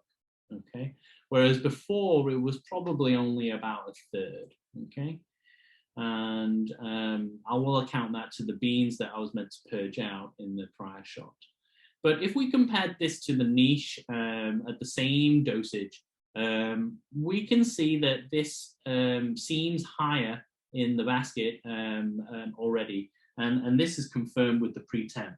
Okay, and how much of the surface is polished off.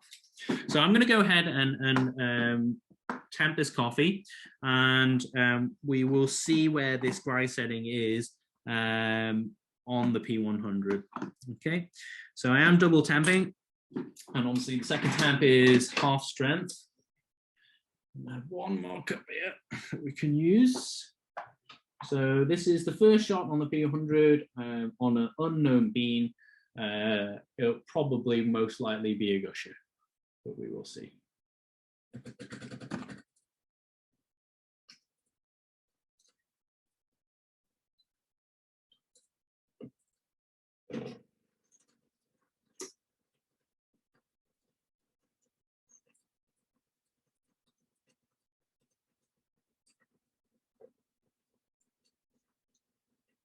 Yep, I have no pressure. Okay, I have no pressure.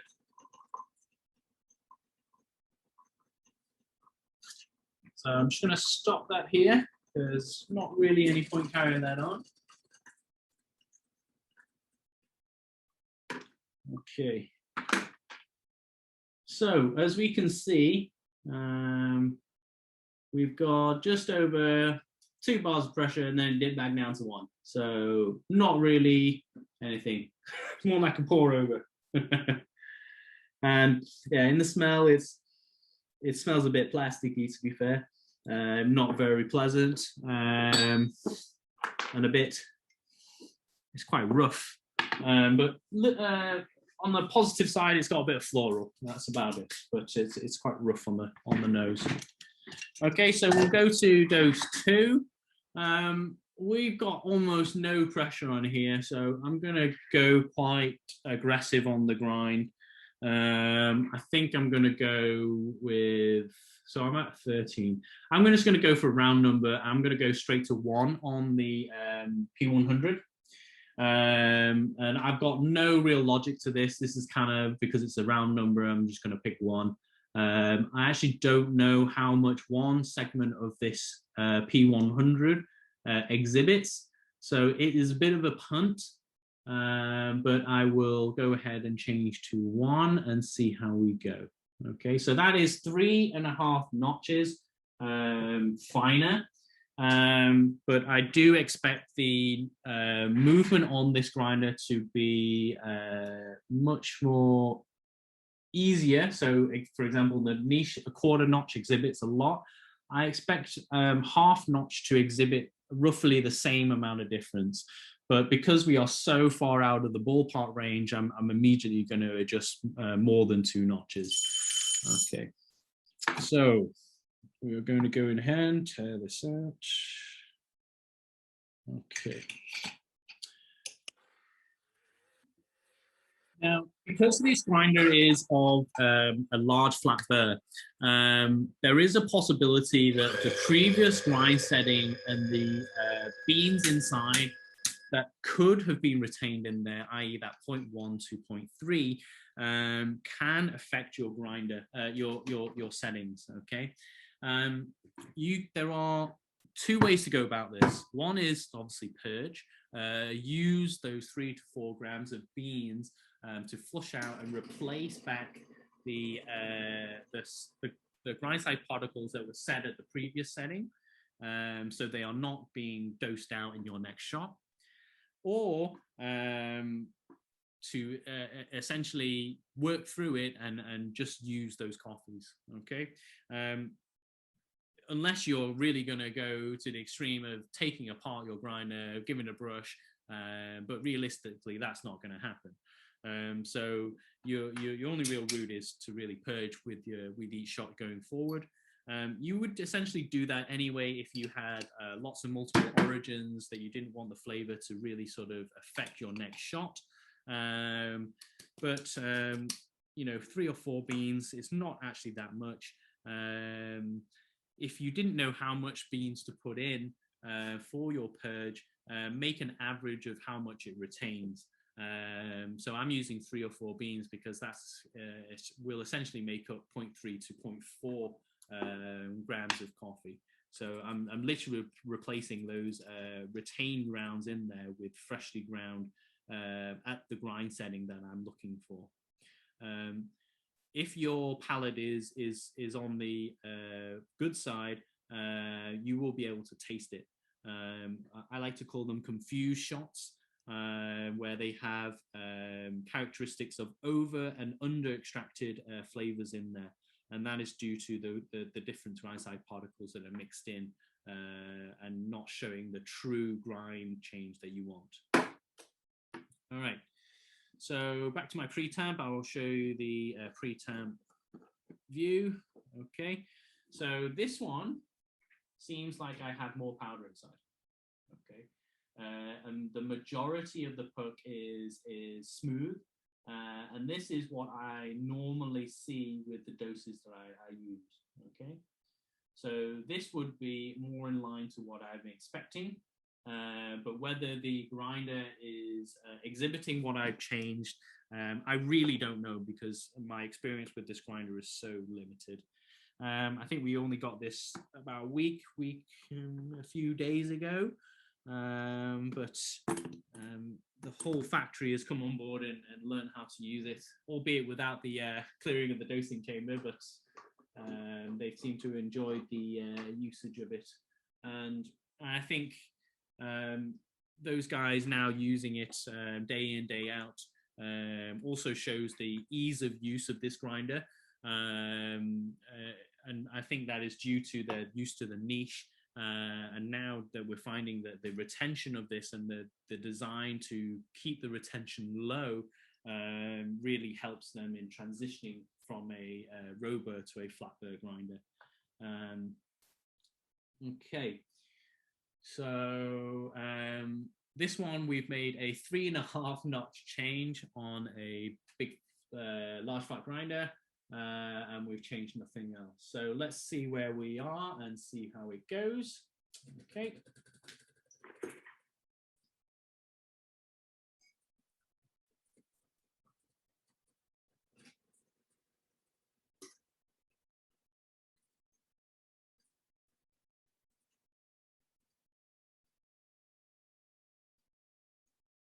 Okay, building up pressure. Okay, we get up to 7 bars of pressure. It's coming out pretty fast. Coming up to 20 seconds. 60 grams in cup. We'll probably stop this a bit beyond 30, 35 maybe. And we'll stop it. So the stream coming out was almost like water at that point. So most of the flavors and solubles have come out into this cup. And I immediately get that aroma that is tantalizing around my nose, and then I'm getting that sweetness to dry it out. And it's definitely not the grapefruit pith that I was smelling in the poorly extracted shots, but is more in line with, I would say, the first, in between the first and the last shot that we tuned in on the niche. Oh, that's far too hot. It's really hot, but actually that's pretty tasty. I'm getting a little bit of caramel, which I wasn't getting before. And that's kind of thrown me off a little bit because it's quite different from what I was tasting from the niche. And yeah, I said at the start of the Zoom, the shots from the P100 are super smooth. Like the finish on this cup, even though it's very hot and the flavors haven't opened out a lot yet, the aftertaste is very how to say, it is maturing as it's going along. I wouldn't say it's a long lasting aftertaste because the body is quite thin, but we're not expecting high bodies on these. So I'm surprised about the aftertaste developing as much as it does because the body is quite thin. So that's why I'm kind of thinking about what I'm saying, but trying to relay it so you kind of understand what I mean. But yeah, so that is the differences I'm tasting in the cup. In terms of flavors, I'm definitely getting the same flavors I'm getting from the niche. But I think this could be improved a little bit in terms of a little bit of higher pressure to see what we get in terms of, I'm not getting as much acidity. But I believe that yeah, I'm tasting very, very hot coffee and I'm like, yes, I need to cool this down. But yeah, the acidity is definitely not apparent. And that's what I'm really shocked about is I had really juicy acidity from the niche. But the acidity from this cup is a lot more tamed and a lot more balanced. I would say the balance of the acidity is a little bit not too much in my taste. I would like to be a little bit brighter. But what I'm really loving is the cleanliness of the aftertaste. It's the last third of the quality in the last third is really stand out, and that's where I was looking to improve upon in the shots for the Allonges. But it's interesting to see that the P100 doesn't have that problem with the profile on the same settings. And we can obviously assume that it must be to the grinds it is producing on a more uniform scale. So let's have a look at the graph at the moment. So we can see that it did reach up to just under 7 bar. Okay, so we can actually get more flavors out there. So that will be very interesting. The finer we go, how much we can push this extraction. So because this shot, the concentration of this shot is actually quite good. But if we go finer, we will find that the shot will more than likely run a little bit longer to get the same amount. Okay, but we will also have the possibility of drawing out more flavors as well. So while we're on that point, let's talk about what we will do in terms of the grind. Now we're really at the close in terms of the ballpark. Okay, so we explored with the niche with this at the same point. We could either increase the dose or we could make a very small adjustment. I think in this example, I will draw on my experiences here in that I don't have too much experience on this grinder. Okay, so what I will demo for you now is a up dose of 0.5 gram, because we can still see there is room for more coffee in the basket. So I don't see a problem with that. So let's try that first. See how much extra bars we will get. We may see 1.5, we may see 1. But if we do see that 1.5, 1, we will get ourselves in the range of 8, 8.5, which is pretty much golden. And then if we have time or I've still got enough beans, I will run through making minute adjustment on the P100 to see where we're at. Okay, so it also gives the opportunity for my coffee to cool down because I don't want to burn my tongue. I think the fruitier flavors are definitely coming out a little bit more. I'm getting a bit of a red currant, which I wasn't getting before. So that's really interesting from my point. And I haven't tasted that flavor before. I did get one shot on the niche that was very sour. I think it was the first shot I did. And it had sort of gooseberries. It's that sourness of gooseberries. Oh, hang on. I just need to plug in battery on my phone. Otherwise. But I didn't actually put my finger on it that it was gooseberries before. I actually put it down to it was just like a sour grapefruit taste. But thinking about it now, I think it was definitely gooseberry. Sorry, I'm just plugging in my camera here on a brick. So now I will reweigh this dose, which should be at 15 grams. Okay, and I will add in another ½ gram. So this is, I did mention 0.1 variance with my doses. So good to see that my doses are accurate. And so I'm just going to put in an extra ½ gram. I'm just going to put in the camera down. Sorry, guys. So hopefully this ½ gram will get me up to the pressures I'm looking for. And ½ gram is only 3 beans. Interesting. So that's another thing you'll notice with light roast beans is the beans will be a lot heavier than what you're used to if you're used to medium dark beans. And that's simply because of the density and the water content in the beans is still quite high. Okay, let's put that away. So to show you guys, 15.6. Okay, I kind of went over a little bit, but I didn't want to split a bean in half. Let's tear my dosing cup. Okay, so no grind adjustments, ½ gram over, and we'll see what we get.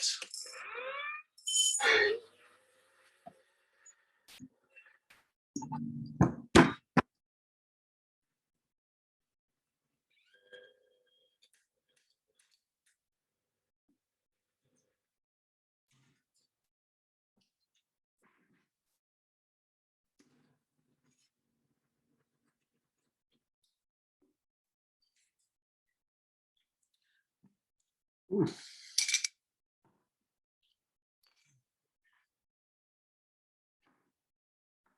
So we have 15.5 grams in here.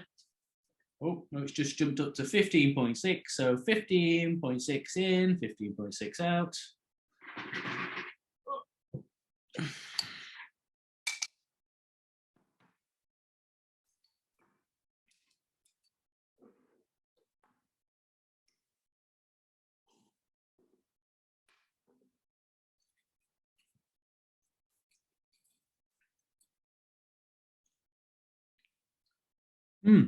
So now that it's cooled down, that cup has got a bit of orange pith sort of bitterness. I wouldn't say it's a grapefruit pith bitterness, but is definitely a citrus pith bitterness, but it's not as apparent as the niche. Okay, so now that it's cooled down, it's opened up a little bit more, and the citrus is shining a lot better. And the acidity is coming out a little bit as well. So it has improved a little bit more as it's cooled down. Okay, so if I now hold up the camera to the pre-tamp coffee, so this is, I've not exerted strength yet, so this is just pre-tamp, and you can see that it's fully polished on the top. So there is all the same level, and we don't have any points in the puck that is has much less coffee. Okay, So I would say that we are on the higher end of the dose for this bean in this basket now. And I would be reluctant to overdose any more without experimenting on how the extraction is looking or exiting after pre-infusion. And that's what I look at, the exit point and on how the flow is looking compared to the dose. Okay, so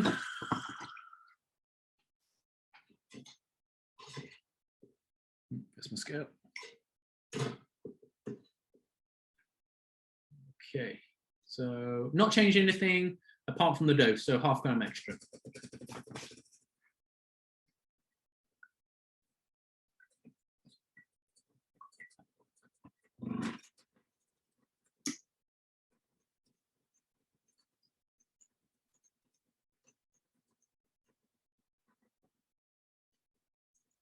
Building up pressure. Okay, I went up to 9 bars.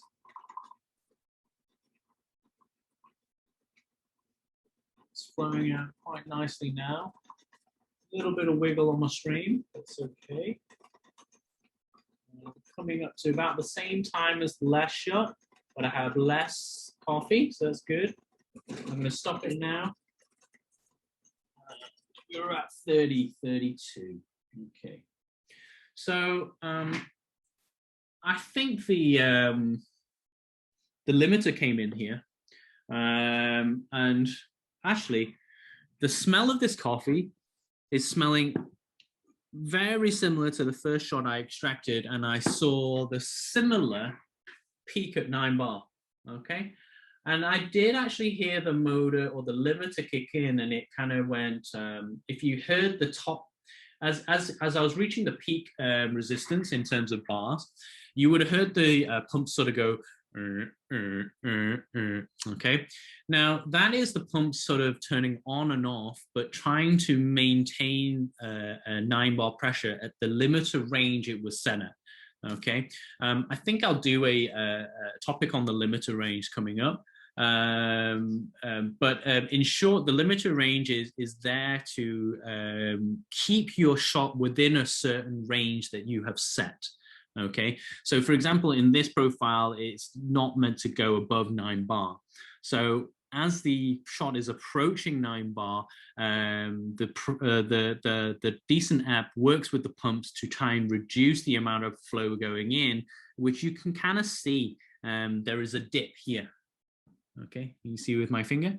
This dip here tells me that the limiter worked to a certain extent and reduced the flow rate to maintain a bar below nine bars. Okay, so perhaps 0.5 gram was too much, and the next shot I may only use 0.3. Okay. Or I could use the same dose and adjust the grinder here, okay? But from the looks of the shot coming out, okay, the actual coffee stream coming out looked quite nice.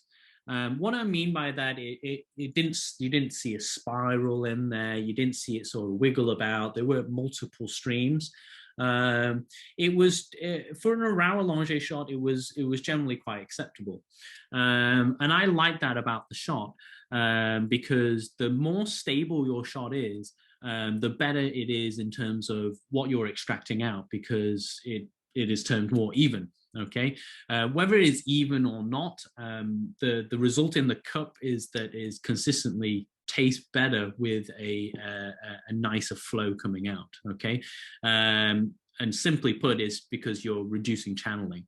I think all shots are will eventually channel. You know, the longer you put it, unless it's super dark. Or we could say all shots are chaotic. It's just how can we control that chaos in order to get a good extraction. But reason why I'm saying this is because I believe that the higher dose increases the puck integrity to a certain extent. So if I zoom in, obviously we can't see the whole scale, but I would suspect that the puck integrity for this shot compared to the 0.5 gram less would be a lot higher. In fact, the puck integrity is very similar from shot to shot in that it's very high and then loses its puck integrity as it's going off quite quickly due to the fast flow rate. But if we compared the puck integrity to the last shot, for example, I wouldn't be surprised to see that the puck integrity was a bit less. And that's what I liked about updosing this shot. We're prolonging the puck integrity and therefore creating a higher chance of success for a great shot.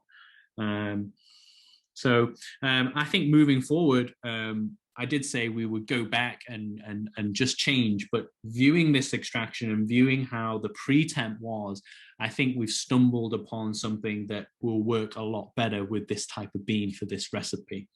So instead of changing back my dose, all I'm going to do is I'm going to stick with the 15.5 gram and I'm going to make my adjustment a little bit coarser and see if we can get that pressure to be a little bit below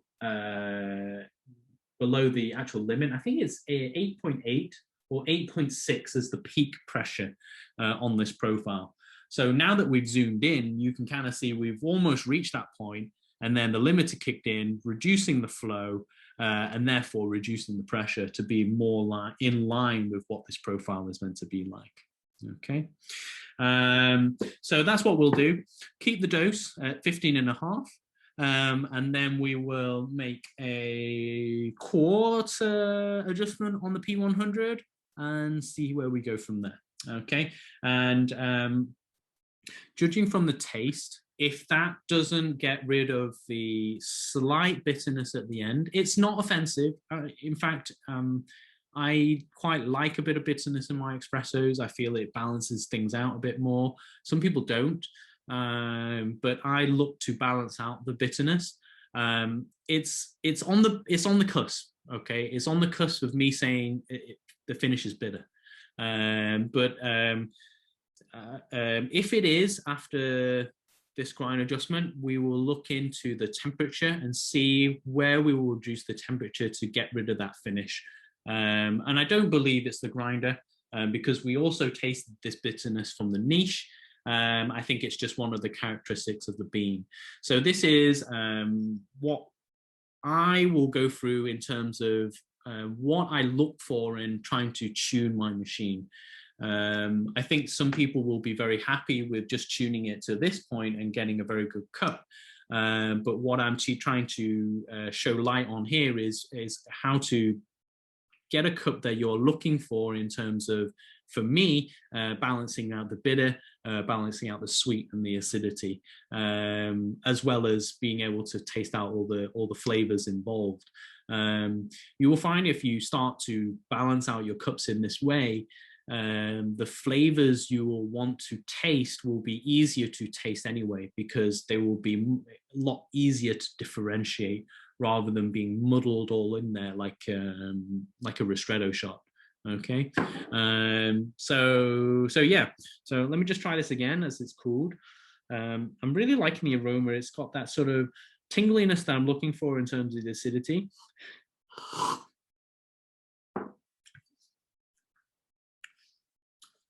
Yeah, and it's got a lot of flavor in there, and definitely I can taste a lot of the flavors I was tasting in the previous cups. But yeah, I'm just focusing on that aftertaste right now. Even though the aftertaste is maturing and changes as it's going along, I'm getting this sort of dryness that I was getting similar to the niche, and it's like a citrus pith. So let's see if the grind change will make any difference. If not, then we will look to change the temperature. Yeah, so yeah, I think we will have enough beans to, sorry about that, to visit this scenario. But then after that, no more. But it's kind of good because I like to not have too much beans left over. I have a box of beans that is just full of beans that are just like that much, and it's kind of like I forget about them and I leave them, and I ended up grinding them up and putting them in my fridge to stop that fridge smell. Yeah, so 15.5.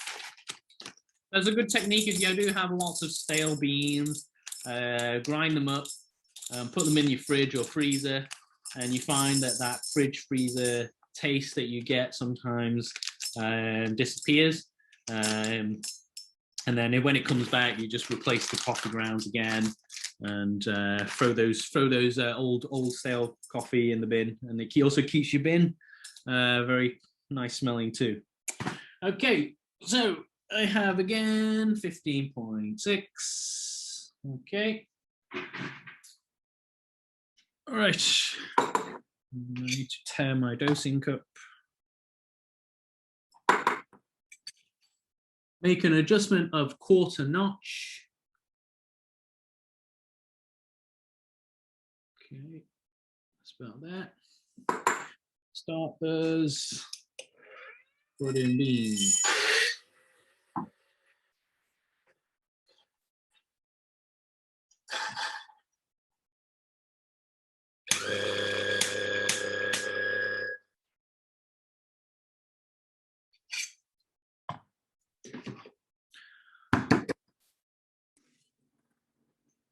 We do have 15.5 grams, so 0.1 was stuck. It's teetering, so very, very close. And I'm running dangerously low on water, so hopefully I will have enough water for this shot. And it must be a sign, because I've just noticed the clock, and it will go a little bit over today, but I think that's okay, because I'm kind of doing I'm doing everything myself this week, so you'll have to bear with me. So I'll just go fill this up. We'll pull this shot, taste it, and then I think we will call it a day. So if anyone does have any questions with what I've shown today, either on their own equipment or anything that they didn't really understand, fire away, and we'll look to close on those questions or close on the summary.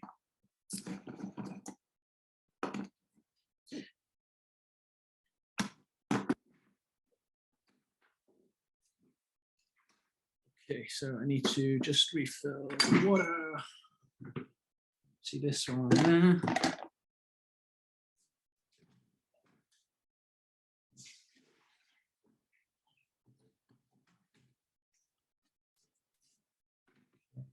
So I think I must have washed my portafilters with a lot of water today, because there's 1 or 2 shots less than I was anticipating, but that's okay. Got a little bit of water left here, should be enough.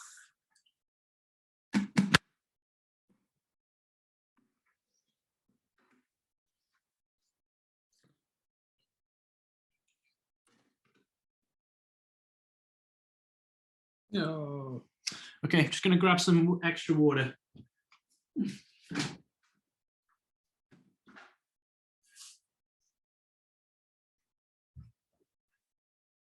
Okay.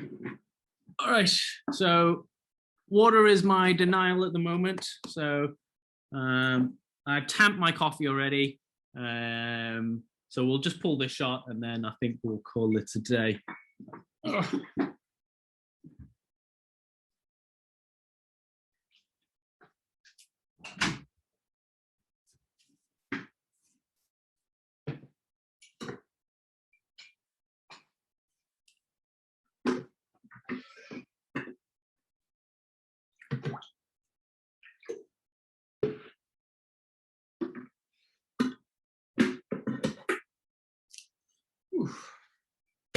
Okay, we're ready to rock and roll.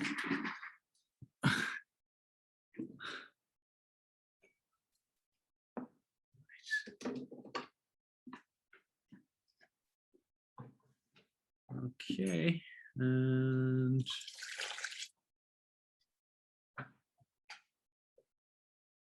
okay.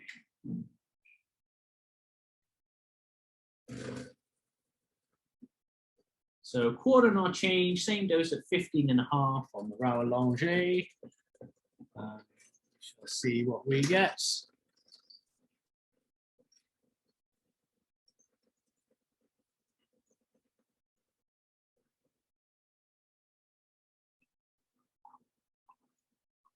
Okay, so we're at 7.5. Wow, that's a lot of difference for a quarter. Wow. The shot's looking okay. We're coming up to the stopping point now. So we're going to stop it around about there so we have the same volume. And probably finish a little bit quicker, maybe 2 seconds quicker this shot. Okay. And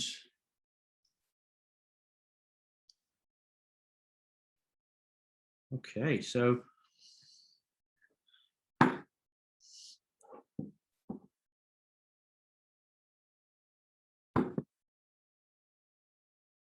interesting. So I'm getting a lot more floral. This is the most floral of the shots that I've smelt today. So this shot, where did it go to? This is around about 8. So it didn't quite meet 8 bars. This was 7.5 bar shot. And hook resistance was fairly low in this one. So that's quite interesting. Now, I would say that I don't know, I can't explain it right now, so I'm trying to figure the words to describe it, but I would say even though this shot wasn't, I was expecting this shot to be a lot better than I'm smelling, okay? And the reason is because when we tried a 7 bar, almost 8 bar shot on the niche, it was the better shot of the lot. But this one doesn't seem to be as nice as compared to the last shot, and I've got it right here. And the last shot is much more rounded. And this one is got that sort of starchy smell to it, which tells me that there's either something, maybe a defect in the bean, i.e. there's not enough sweetness coming out because of the defect bean, or there is something gone wrong with my extractions. Now, this wasn't as good as an extraction looking wise as this one, okay? But in terms of, yes, okay, so I think I've, maybe because of the coarser setting and the higher dose, this shot is not as balanced as the shot at 15 grams that went up to 9 bar. This is a good example of how your dose, i.e. with lighter roasts, if your dose is higher, your recipe has to work a lot more. Now, why am I saying this now? Is because I actually stopped this shot at 110 grams in cup. And I'm actually been stopping them quite consistently in terms of the water, the grams in cup that I've got out. So if I was to push this shot longer, I would probably get a shot that's more like this one at 15 grams at 9 bar. So that is very interesting in that once you change your dose, your grams in cup will also change. And that's just one detail that I didn't really look into when I was pulling these shots. So even though the shot is not as good, it still has the potential to be better, okay, if I pulled it a little bit longer. All right, but then we're kind of going in the range of, well, I only updosed it because the puck integrity was better, but now I'm pulling it for longer. There's a risk that I could, not gain that benefit. So it's really a choice of how you want to pull it, how much coffee you have, and what your experience level is and what you're willing to try and gain confidence from. So this is a good point to kind of finish up on. And Christian's got a question about when would you rather updose and change your grind to adjust pressure if you had unlimited beans? Earlier comments about changing cup characteristics when updosing might be desired or not. So yeah, when would I updose? I would updose when I feel like the bean has too many flavors to draw out. Okay, an easy example would be ristretto shots with dark roast beans. Okay, we use ristretto shots for dark roast beans because we know there are a lot of flavors in there, like earthy flavors, charred flavors that we don't want in our shot. So that's why we use lower temperatures and faster shots, so that we don't touch upon those shots that those characteristics that are not desirable. And that's kind of where we can use that with lighter roasts. So let's say your light roast coffee may have a bit earthy finish, okay? Like earthy meaning, you know, when you smell soil, fresh soil that is wet, or mushrooms when they're freshly cut. That's what I mean by earthy. If you draw on some beans that are earthy, the longer you draw it, the more earthy it gets, and it eventually becomes overpowering, right? So you want to cut out that earthiness. And one way to cut it out is by updosing and pulling it at a shorter ratio, so you're not getting those undesirable flavors. So essentially, you're maximizing your amount of desirable flavors in that short amount of time, but because you have more beans, you can get more of those in the cup. Okay, so that would be one reason why you would updose. Another reason may be for puck integrity, like I mentioned before. The more mass of coffee will generate more resistance, therefore increasing your puck integrity.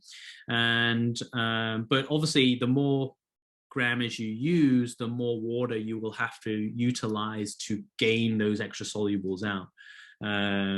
So yeah, so I'll leave it on this point, in that if you change one thing, it will always change something else. So you always have to think about what else is it changing. So for example, in pressure, when you change pressure, it changes flow.